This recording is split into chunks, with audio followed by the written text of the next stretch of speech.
오늘 주일 저녁 예배 가운데 올라오신 여러분을 진심으로 환영하고 축복합니다. 우리 한 번 더 얼굴에 미소를 한번 띄고 축복의 마음을 띄고 한번 인사하겠습니다. 잘 오셨습니다. 말씀의 은혜 받으십시오. 오늘 주일 저녁 가운데 주시는 하나님의 메시지는 성도가 버리지 말아야 할 것이라는 제목으로 우리 말씀을 나눌 때 우리가 은혜를 받고 또 은혜가 되시길 바랍니다. 오늘 말씀은 룻기입니다. 룻기. 룻은 이박 여인의 이름이죠. 룻기가 기록되었던 그런 시대는 사사가 치리할 당시였습니다. 그 성경을 룻기는 정말로 아름다운 그런 에피소드와 같은 그런 책인데 굉장히 이 말씀을 들으면 저녁에 굉장히 유익해요. 이렇게 참 따뜻하기도 하고 하나님의 놀라운 자비로우심과 또 건져주시는 그런 놀라운 아름다운 이야기, 인간 대 인간으로 나타나는 이야기들 속에 하나님의 숨결과 사랑이 숨어져 있고 하나님의 구원의 역사 그리고 예수 그리스도의 그 탄생의 역사가 숨겨져 있는 아름다운 그런 말씀의 본문이다라고 할 수가 있습니다. 성경을 연구하는 사람들이 룻기를 연구하면서 사사가 다스리던 때에 근데 과연 어떤 사사가 다스리였는가? 많은 학자들이 공동적으로 또 생각하고 있는 그 때는 성경을 연구하면서 누굴까요? 기드온 아시죠? 기드온의 300용사. 기드온이 사사로 이스라엘 나라를 치리할 당시 성경에는 안 나와요. 성경에는 안 나오는데 그렇게 많이들 이렇게 보고 있습니다. 사사기는 어느 정도의 기간을 가질까요? 사사기는 하나님의 사람이었던 모세의 다음의 후계자 여호수아가 죽은 이후에 특별히 대두되는 사람이 없었습니다. 여호수아가 죽고 난 이후 그리고 그때부터 300년 정도 언제까지 하나님의 종이었던 사무엘 선지자, 사무엘 사사, 사무엘을 마지막 사사라고 또 이야기를 하는데요. 사무엘이 나타나기 직전까지 영적으로 굉장히 캄캄하고 어둡겠죠. 이런 시대를 사사들이 통치하는 시대인데 300년의 시대. 그 사사기는 우리가 많이 듣고 우리가 알 수 있는 것 같이 이스라엘에 누가 없었습니까? 왕이 없으므로 그 왕은 누구입니까? 우리 하나님이십니다. 하나님이시고 이스라엘 땅 가운데 말씀이 사람들의 마음 가운데 중심 그리고 신약으로 이야기하면 말씀의 불이 그 사람의 머리 가운데 머리가 다 지령을 내리는데 머리 위에 하나님의 불이 없음으로 말미암아 말씀 붙잡고 기도하고 있지 아니함으로 말미암아 각자의 마음의 소견이 옳은 대로 내 감정에 좋은 사람 내 뜻에 내 생각에 좋은 뜻대로의 뭐든지 행하였던 그런 시대 완전히 춘추 전국시대와 같은 그런 시대가 사사기 시대다라고 볼 수가 있습니다. 이러한 사사기 시대, 사사가 통치하던 그 시대 가운데 하나님께서 약속하신 가나안 땅, 특별히 오늘 본문에 나오는 땅은 베들레헴 에브라시라는 땅입니다. 베들레헴 땅에 엘리멜렉이라고 하는 사람이 살고 있었는데 이 엘리멜렉이 살고 있는 이 베들레헴 땅에 흉년이 들었다라고 말씀합니다. 여러분, 문제가 나타납니다. 하나님의 약속하신 가나안 땅 가운데 왜 흉년이 됩니까? 흉년이 들었다는 것 자체가 이 환경의 변화 그 자체가 하나님과 이 땅 위에 살고 있는 백성들 하나님과 땅 위에 살고 있는 백성들의 관계 가운데 소통이 되고 있지 아니하다라고 하는 것을 뜻하고 있습니다. 여러분 레위기 말씀 가운데 레위기 말씀에는 어떻게 말합니까? 특별히 레위기 29장인가요 여러분? 그 말씀 가운데 보면 가나안 땅 가운데 그 땅이 소산을 내지 못하고 사람이 심었던 나무 가운데 열매를 맺지 못하는 일들이 있을 것이다. 이 일들이 일어나는 것은 어떤 것인가? 바로 사람이 하나님의 말씀 가운데 불순종할 때 이런 일들이 일어난다라고 말씀을 이렇게 하는 것입니다. 레위기 20장 20절 말씀이에요. 제가 한번 읽어드릴게요. 너희 수고가 헛될지라 땅은 그 소산을 내지 아니하고 그리고 땅의 나무는 그 열매를 맺지 아니하리라. 어느 때? 불순종할 때. 하나님께서 명하신 그 말씀에 대해서 땅 위에 살고 있는 백성들이 불순종할 때 땅 위에 살고 있는 사람들이 심었던 열매들에 관해서 씨앗들에 관해서 땅이 열매를 맺지 아니하는 결과물을 낸다라고 말씀을 이렇게 하고 있습니다. 그러니까 기근이 나타납니다. 흉년이 나타납니다. 그 땅의 이름은 베들레헴입니다. 여러분, 베들레헴이 어떤 땅입니까? 우리 예수님께서 태어나셨던 그 땅이지 않습니까? 베들레헴 에브라다야. 베들레헴은 예수님께서 태어날 그 땅인데 그 베들레헴의 뜻이 여러분 떡집이라고 하는 곳입니다. 먹을 것이 풍성해요. 말씀의 꿀이 풍성합니다. 들어가기만 들어가면 젖과 꿀이 흐르는 그런 풍성한 은혜를 경험할 수 있는 땅이 베들레헴인데 어찌하여 그 땅 가운데 흉년과 기근이 나타나게 되었던 것입니까? 하나님이 문제입니까? 사람이 문제입니까? 하나님은 우리를 향한 놀라운 사랑과 은혜가 있는데 우리가 하나님에 대해서 하나님의 은혜에 대해서 간절함을 잃어버리는 거예요. 뭐에 빠졌습니까? 그 땅의 문화에 빠졌습니다. 세상의 문화에 빠지고 세상의 향락에 빠지게 될 때 하나님에 대한 간절함이 사라지게 될 때 하나님께서는 그 땅 가운데 기근과 흉년이 나타나게 하셔서 택한 하나님의 백성들이 다시 마음의 간절함을 가질 수 있도록 하나님께서는 징계를 하시는 것을 보면 사실 징계가 있는 것이 우리에게는 너무나도 유익한 것입니다. 만약에 징계가 없다고 생각해 보세요. 이게 얼마나 실제적인가. 여러분, 이제 추우면 옛날에 우리 난로가 많았지 않습니까? 요즘은 다 전기 제품이 좋아서 그렇지만 난로가 많아서 도시락, 저도 세대가 그 세대인 것 같아요. 도시락 난로 위에, 석탄 난로 위에 국민학교 다닐 때 이 양철 도시락에 올려놓으면 그 따뜻하게 데펴서 이렇게 먹었는데 여러분, 그 위에 물 주전자도 펄펄 끓습니다. 맞죠? 이렇게. 근데 그게 여러분 굉장히 뜨거운데 우리 손을 가지고 그 도시락이나 펄펄 끓는 그 주전자를 손을 대고 있으면 어떻습니까? 따뜻하지요. 한번 생각을 해보십시오. 따뜻한데 계속해서 대고 있으면 어떻게 됩니까? 손이 뜨겁죠. 뜨거운데도 뜨거운 걸 느끼지 못하고 계속 따뜻하게만 여긴다면 손이 어떻게 되겠습니까? 화상을 입든지 완전히 망가지게 되는 것입니다.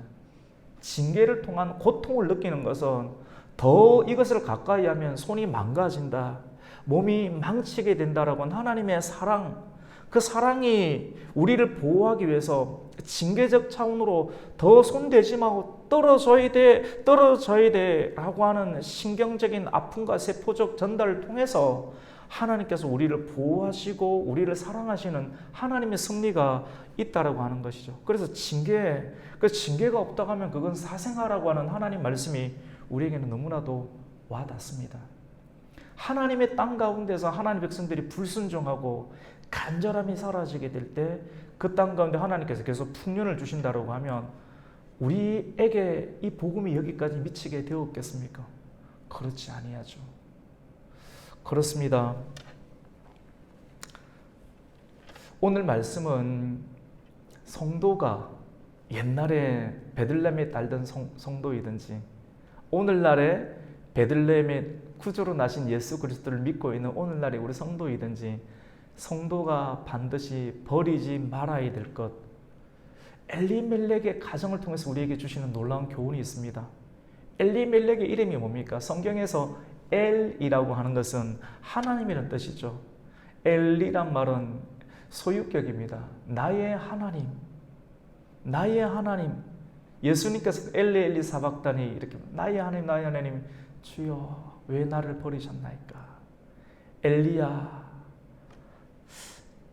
오늘 멜렉이란 말은 왕이란 뜻입니다. 그러니까 나의 하나님은 무엇입니까? 왕이십니다. 성경에 굉장히 절묘하게 구성이 되어 있습니다. 사사기 시대 가운데 이스라엘에 왕이 없으므로, 왕이 없는 시대에 다 이름 자체가 어떻습니까? 믿는 사람들의 이름이 엘리멜렉이에요. 나의 하나님은 누구십니까? 왕이십니다라고 하는 신앙의 이름과 신앙의 명분과 직분은 가지고 있지만도 그 사람들이 정말 그들의 삶 가운데 경건하지 아니하고 신앙의 본을 보이지 아니하는 사사시대와 같은 상황 가운데 있는 모습들을 성경은 죄송합니다, 또 고발하고 있습니다. 그러니까 그 사람들의 실질적인 경건의 모양만 있고 경건의 능력이 없는 사람들이 기근이 있고 흉년이 있게 되었을 때 어떤 일들, 성도로서 버리지 말아야 할 것들이 있는데 버리는 일들이 일어나는데 무엇을 버립니까? 하나님께서 그들에게 주셨던 기업을 버립니다. 하필이면 기업이네요. 기업 도시 우리 살고 있는데 이 기업을 버려버립니다. 그들이 가지고 있는 기업이란 땅입니다. 이 땅, 하나님께서 여호수아를 통해서 생명을 걸고 선조들이 전쟁하고 약속의 땅을 분배를 받아서 그들에게 주었는데 이것은 항구적입니다. 불변합니다. 끝까지 지켜내야 됩니다. 팔 수가 없는 것입니다.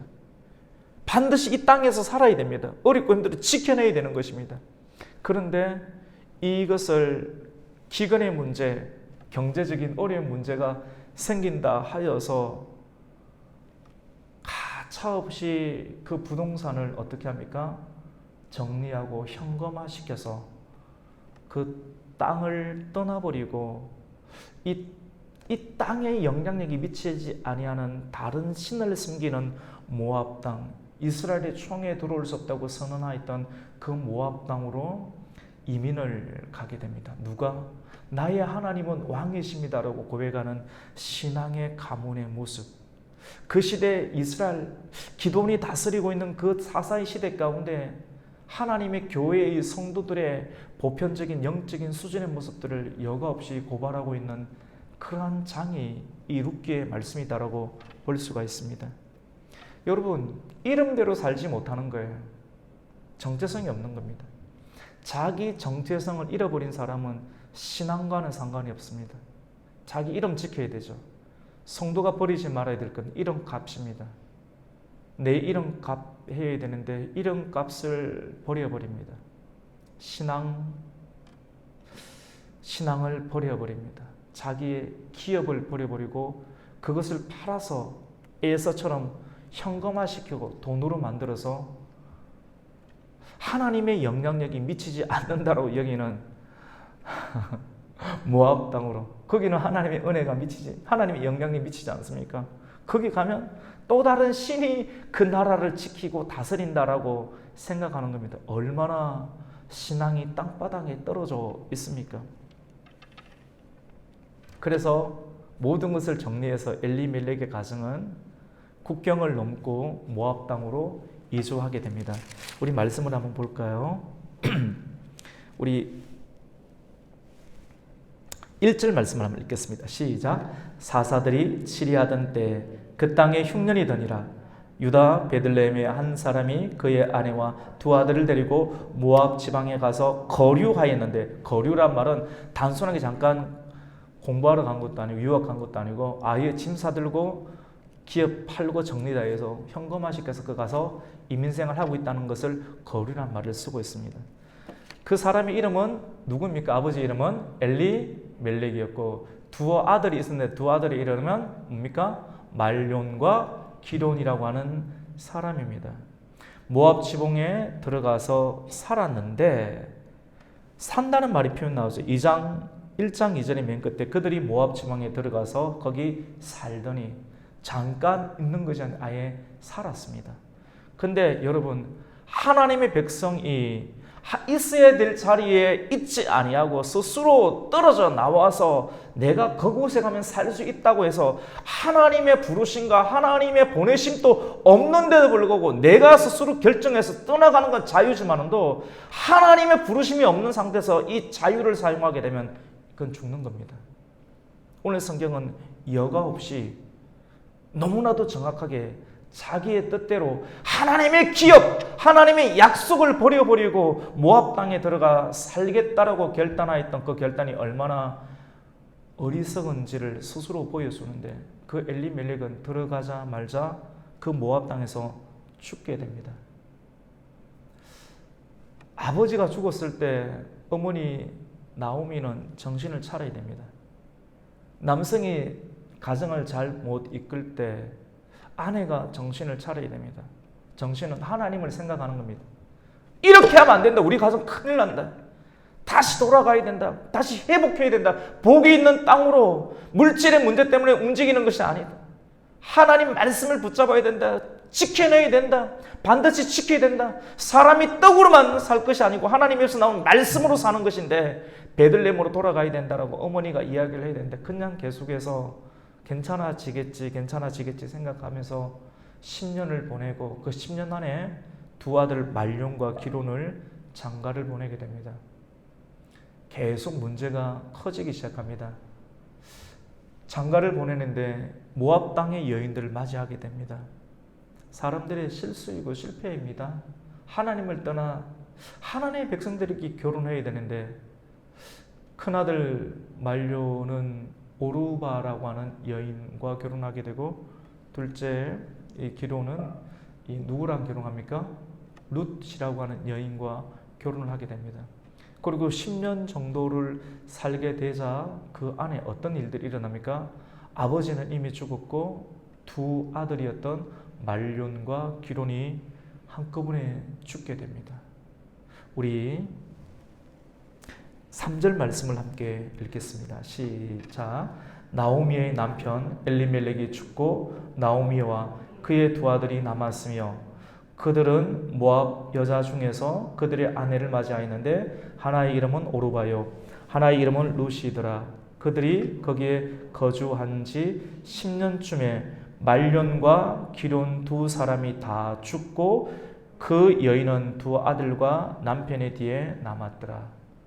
아버지가 죽고 두 아들이 죽게 됩니다. 성경 가운데 가장 비참하고 고통 가운데 있는 한 사람을 이야기하라라고 하면 남성들 가운데 누굴까요? 욥이겠죠. 욥. 이제 우리가 또 욥기 말씀을 우리가 새벽기도 가운데 우리가 함께 나누게 될 터인데요. 고난 속에서 주시는 하나님의 은혜, 놀라운 사랑을 발견하게 될 텐데 욥은 정말로 어렵고 힘들었습니다. 그러면 욥 말고 성경 가운데 여성들 가운데 너무나도 힘들었던 사람, 참 고통 가운데 있었던 사람, 여러분 고통이 있습니까? 나오미 정도 됩니까? 하나님께서 주신 기업들 정리 다 하고 원래 그거 하면 안 되는 건데 마음에 얼마나 부담이 있겠어요. 신앙 정리 다 하고 예를 들어서 불교로 이사 갔다는 겁니다. 이슬람이 잘 나간다고 그래 이슬람 쪽으로 이사 갔다는 거예요. 여러분 지금까지 신앙생활 잘하다가 여러분이 마음가운데 하나님의 선택된 백성이라면 마음에 얼마나 부담이 있겠습니까? 뭐 때문에? 돈 때문에. 그쪽에 이사 가면 잘 된다라고 돈 때문에 신앙을 다 팔았어요. 버리지 말아야 될 것인데 신앙을 팔았어요. 신앙을 내면에 있는 신앙을 팔게 되니까 뭘 버리게 됩니까? 기업을 버리게 되고 말씀을 버리게 되고 나라를 버리고 고국 땅 베들레헴 땅을 버리고 어디로 가게 됩니까? 모압 땅으로 가게 됩니다. 성도가 버리지 말아야 될 것, 말씀을 버리지 말아야 되고 신앙을 버리지 말아야 되고 하나님의 약속을 버리지 말아야 되고 하나님께서 나에게 주셨던 기업을 버리지 말아야 되고 하나님께서 우리에게 주신 하나님의 나라를 버리지 말아야 되는데 엘리멜렉의 가정은 다 버렸습니다. 나라도 버리고 기업도 버리고 신앙도 약속도 말씀도 다 버리고 그들이 원하는 땅으로 가게 되었을 때 나타나는 결과는 무엇입니까? 죽음밖에 없습니다. 주님 따라가지 아니하고 약속 따라가지 아니하고 하나님 주신 기업 따라가지 아니하고 내 마음대로 가게 될 때 자기의 소견에 옳은 대로 국경을 뛰어넘고 가게 될 때 어떤 일들이 일어납니까? 죽음밖에 없습니다. 엘리멜렉이 죽고 그의 두 아들 기론과 말론이 죽게 됩니다. 나오미의 마음이 어떨까요? 참합니다. 너무나도 슬프고 애절하고 눈물밖에 남지 않는 그것도 이방 땅에서 어느 누구도 위로해 주지 않습니다. 고국으로 돌아가려고 하니 자존심이 허락하지 않습니다. 너무너무 힘듭니다. 이사 갈 때는 언제고, 신앙 팔아먹을 때는 언제고, 다 정리할 때는 언제고, 그 사람들에게 다 대응을 해야 되는데 자신이 서지 않습니다. 죽고 싶은 마음밖에 들지 않습니다. 그렇게 하루하루를 남아있는 이방 며느리 둘 데리고 살고 있는 나오미의 형편, 밥을 먹어도 밥이 들어가지 않는 그런 나날들을 계속 보내다가 하나님이 어떤 분이신가? 이런 상황 가운데 하나님의 복음의 역사가 바람을 타고 마음의 핍절함과 고통 가운데 있는 밥 한 톨 소화하기 힘든 껄끄러운 위에게 나오는 그 나오미. 나오미란 이름의 뜻은 기쁨이란 뜻입니다. 은혜가 있다. 기쁨이 있다. 은혜가 있고 기쁨이 있고 삶의 보람이 넘치는 그런 이름을 가졌던 나오미가 이름 값을 하지 못하는 궁극적인 이유는 뭡니까? 신앙 버리고 고국을 버려버리고 나라 버리고 기업을 버리니까 마음에 기쁨이 없습니다. 여러분, 이 말씀 안에서 주시는 하나님의 메시지가 있죠. 성도가 버리지 않아야 될 것을 버리게 되면 이름값 못하게 되고 정체성 상실, 인생의 의미 상실, 기쁨과 평안이 하나도 없게 되죠. 어쩌면 우리의 인생은 이런 나오미와 같은 선택을 하였고 이렇게 가망 없는 소망 없는 인생을 살고 있는 나오미와 같은 사람들일 줄 모릅니다. 사실 정확하게 맞습니다. 그런데 하나님은 이런 나오미와 같은 인생, 정체성을 상실한 인생 가운데 어떻게 하시는가? 복음의 바람이 그곳으로까지 흘러가게 합니다. 베들레헴 땅을 하나님께서 회복시켜 주시고 베들레헴 땅 가운데 땅의 기운과 땅의 지력을 회복시켜 주셔서 사람이 손으로 심었던 음식에 대해서 땅이 소산을 내고 열매를 내게 하고 경제적인 풍요로움이 일어나고 그 땅에 열매가 일어난다는 소문이 베들레헴 땅을 흘러 넘쳐서 모압 땅까지 밥 한 톨 먹기 힘든 이 나오미의 귀까지 그 소리가 들어가게 합니다. 복음이 들어가게 하는 겁니다. 복음을 전해야 되는 이유, 바람을 타고 가야 되거든요. 우리가 복음을 전하는 이유, 선한 모습으로 또 실질적으로 찬양을 하면서 우리의 선행으로, 우리의 물질로, 그리고 우리의 용기를 내고 입술을 내어서 복음을 전해야 되는 이유는 죽어가고 있는 사람들이 있어요. 그런데 우리가 찬양하는 그 소리, 우리가 복음을 전하는 그 소리, 사실 나가서 마스크 하면 미친 사람 소리 딱 듣기 좋지 않습니까? 근데 그거 하는 거거든요. 교회들 잘 못하잖아요. 신앙생활 잘해도 전도하려면 잘 못해요. 저도 이전에 잘 못했습니다. 굉장히 부끄러워요. 기도하는 것도 잘 못했습니다. 근데 성령의 충만함을 입고 기도하기 시작하고 말씀도 전하기 시작하고 나중에는 전도도 하기 시작했어요. 목사가 되어서도 전도 못했습니다. 잘 못했습니다. 쉽지 않습니다. 타이틀만 달고 있으면 다 할 것 같죠. 잘 못해요. 제가 압니다. 그래서 훈련 받아야 돼요. 성도들 가운데 전도 못하시는 분들 엄청 많습니다. 근데 훈련 받아야 다 잘하는 건 아닙니다. 나오는 거예요. 말씀을 계속해서 두드릴 때 그 믿음을 가지고 나오는 거예요. 혹 전도하시는 분이 있으면 진짜 성령님 역사하고 있는 단계라고 보시면 됩니다. 전도는 하나님의 영이 함께하지 않으면 잘 못하는 겁니다. 근데 사람을 살리는 거예요. 그 소리를 듣고 바람을 타고 장벽을 뛰어넘고 성교의 현장까지 모압 지방까지 흘러 들어간 그 복음의 소식이 죽어져가는 나오미를 살리게 됩니다. 우리 6절 말씀을 함께 읽겠습니다. 시작.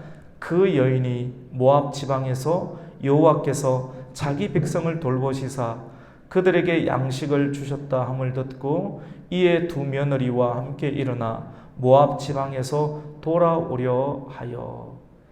자존심이 허락하지 않아서 못 갔는데, 근데 그 복음을 듣고 마음 가운데 간절함이 생깁니다. 마음에 간절함이 생깁니다. 그러니까 그 복음을 듣고 자존심을 죽이고 내 자아를 죽이고 나는 돌아가야지 산다. 다시 말씀을 회복해야지 산다. 내 기업을 내가 다 팔았지만 또 믿음으로선 들어가야지만이 하나님의 은혜가 임할 것이라는 그 소식에 소망을 걸고 돌아가기로 마음을 작정합니다. 그리고 있던 곳에서 모압 땅이 있었는데 있던 곳에서 두 며느리, 아들은 죽었기 때문에 두 아들은 죽었기 때문에 이 며느리에 관한 문제를 처리해야 되는데 어떻게 처리하는가? 자기 자신이 돌아가려고 하고 두 며느리도 그의 어머니 쪽으로, 아버지라고 말 안 했어요. 어머님 쪽으로 돌아보내려고 하는 모습을 보게 됩니다. 사실 그것이 맞죠. 인륜적으로 본다 할지라도 내가 결정을 내렸다고 해가지고 내 따라 다 오라라고 말하기가 사실 곤란하지 않습니까? 내 아들들 죽었는데. 이스라엘 나라 땅 가운데 계대 결혼이라는 것이 있습니다. 또는 수혼제라는 말이 있거든요. 우리 같이 한번 따라 한번 해보시겠습니까? 계대 결혼, 수혼법. 예, 들어놓기만 들어놓으십시오. 계대 결혼, 이스라엘 나라 땅 가운데 이제 이 내용을 알고 있으면 나중에 신약도 이해가 가는 건데요. 예를 들어서 형제들 중에 형이 있습니다. 형이 결혼해서 형수가 있고 동생이 있고 동생 옆에 있는 아내가 있습니다. 아내가 없이 근데 동생이 시동생만 있습니다. 그러면 형이 형수랑 결혼을 하게 되었는데 형이 일을 하다가 갑자기 죽게 되었습니다. 그렇게 되면 어떻게 되냐면 동생이 결혼 안 했으면 그 형의 자리에 형이 없죠. 형의 자리에 누가 들어가느냐면 동생이 들어가서 그 기업을 이을 수 있도록, 우리가 보기엔 좀 생소한데 이것이 하나님께서 이스라엘 백성들 가운데 기업을 물을 수 있도록, 기업을 계속 이어가게 할 수 있도록, 그 기업은 땅이기도 하고 하나님 그 땅을 경작할 수 있는 그 사람, 그 집안, 이것이 계속 이어져야 되는 것인데 이것을 있게끔 하기 위해서 만들어진 제도가 계대 결혼 제도입니다. 근데 나오미는 아버지가 죽어버렸고 두 아들이 죽었는데 이 며느리들을 데리고 가기가 어려워요. 기업을 누군가가 그 땅을 새롭게 이렇게 내어준다고 할지라도 이 기업을 이어갈 수 있는 자녀가 없는 거예요. 그래서 차라리 재혼을 해라. 재혼은 너희가 어머님 댁으로 가서 재혼을 하는 것이 친정으로 가는 것이 낫다. 내가 누군가를 만나서 새롭게 결혼해서 아이를 낳는다고 한다고 하더라도 이 아이를 낳는다 할지 이 아이가 이 어른들하고 결혼한다는 것이 말이 되지 않지 않습니까? 그래서 내가 할 수 있는 힘이 한계가 있기 때문에 떠나가라 라고 말합니다. 그러니까 그 소리를 듣고 두 자부가 눈물을 흘리면서 웅웅 웁니다. 어떻게 이런 일들이 일어날 수 있냐고 울게 됩니다. 그리고 계속해서 보내라고 하니까 누가 첫째 오르바는 어머니를 떠나가게 되고 그리고 나머지 한 사람 룻이라는 사람이 남게 됩니다. 왜 나오미는 그렇게 했을까요? 그것이 예의이기도 하고 나오미 입장에서는 끝까지 책임지고 싶은 마음이 있지만도 젊은 이렇게 며느리가 인생 자체가 사실은 어른에 의한 결정으로 인생을 그렇게 한다는 것이 쉽지 않고 본인이 하겠다라고 믿음이 있으면 되겠는데 믿음을 시험하는 모습도 나타나게 되는 것입니다. 이러한 내용들은 여러분 우리가 요한복음 말씀 가운데 보면 우리 예수님이 오병이어의 기적을 일으킵니다. 물고기 2마리와 보리떡 5개로 오병이어의 기적을 일으키고 많은 사람들은 사실은 예수님 주변에 먹을 것이 생기기 때문에 따라다녔거든요. 먹을 것 때문에 말씀이 좋아서 따라다닌 것이 아니라 사실은 그것을 간파하는 말씀이 요한복음에 나와요. 예수님에게서 먹을 것이 나오기 때문에 먹을 것을 위해서 예수님을 따라다녔어요. 하나님의 말씀과 영원한 복음을 위해서 따라다닌 것이 아니라 예수님이 만들어내는 기적과 예수님 주변에 있는 그 명성이 좋아서 이 땅에서 나타나는 명성과 먹을거리가 좋아서 예수님을 따라다니게 되었습니다. 예수님은 사람의 그 한계를 보고 내가 하늘에서 내려온 산떡인데 나의 살과 나의 피를 먹는 것, 궁극적으로 예수님께서 죽으셔서 성만 찬 이후에 예수 그리스도의 말씀, 몸을 상징하는 말씀과 피를 상징하는 구원의 그 보혈을 마시는 자가 하나님 나라에 들어갈 수 있다라고 하는 그런 메시지를 전합니다. 우리가 듣기 좋은 인문학적이고 인본주의적인 메시지에 많은 사람들이 열광하지만도 그 열강을 한꺼번에 깨버릴 수 있는 것이 진짜 복음을 만들어내는 거예요. 진짜 복음을 전하는 거예요. 사실 그것 때문에 예수님이 오셨는데 그 복음을 전했을 때 이 세상 가운데서 현실에 안주하고 싶은 형태로 있던 사람들이 다 떠나가게 됩니다. 코로나 시대에 수만 명 모이는 교회가 다 떠나가지요. 물론 온라인 어쩔 수 없는 형태처럼 보이지만 정말 어쩔 수 없는 겁니까? 온라인이라고는 핑계를 대고 있지는 않습니까? 우리 한번 질문해 봐야 돼요. 사람들이 예수님 그 말을 전하니까 예수님은 다 떠나갔어요. 그리고 예수님 제자들에게까지 너희도 나를 떠나가겠느냐? 12제자에게 가고 싶으면 가라고 말씀을 하십니다. 요한복음 6장 52절부터 67절까지 그런 내용이 나옵니다. 왜 그렇게 합니까? 예수님은 믿음을 시험하십니다.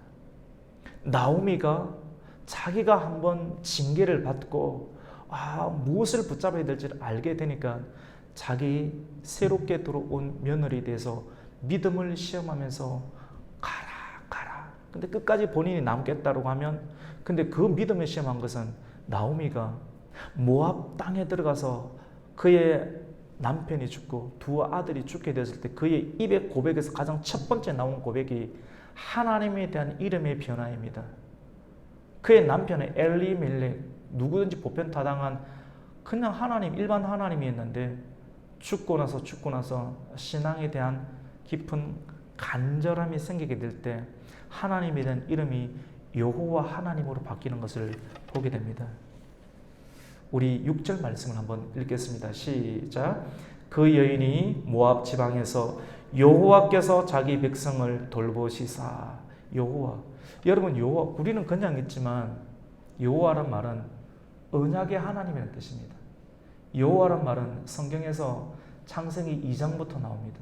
하나님께서 사람을 만드시고 사람을 만드셨다는 그 자체 하나님의 형상, 하나님의 말씀대로 사람을 만드신 이후 사람과 언약적인 관계가 놓이게 됩니다. 처음에는 하나님입니다. 근데 사람 만들고 난 뒤에 언약을 생각하는 거예요. 다시 하나님의 이름을 여호와로 언약의 하나님의 이름을 부르게 될 때 언약에 있는 곳으로 내가 들어가야 될 베들레헴 땅으로 들어가야겠다라고 하는 신앙의 결단. 그래서 6절 마지막 절 말씀 가운데 모압 지방에서 어디로 갑니까? 돌아가려고 한다라고 말씀을 합니다. 그리고 9절에도 8절 마지막 절에도 여호와께서 너희를 선대하기를 원하시며 9절에도 여호와께서 너희에게 허락하시기. 계속해서 여호와가 나타나게 되는 장면들을 우리가 보게 됩니다. 여러분, 그렇습니다. 우리 성도가 오늘 룻기 말씀을 시작하면서 1절부터 14절까지 본문 내용을 통해서 우리에게 주시는 영적인 그리고 신앙과 경건의 교훈은 성도가 결코 버리지 말아야 될 것은 여호와 이름 안에 있는 하나님의 언약입니다. 약속이에요. 이름 안에 있는 약속이에요. 이걸 잃어버리면 정체성을 잃는 겁니다. 아무리 돈이 많아도 아무리 직장이 좋아도 든든한 것이 있다 할지라도 그것은 순식간에 사라질 수 있습니다. 건강이 사라질 수 있고 순식간에 망해버릴 수 있습니다.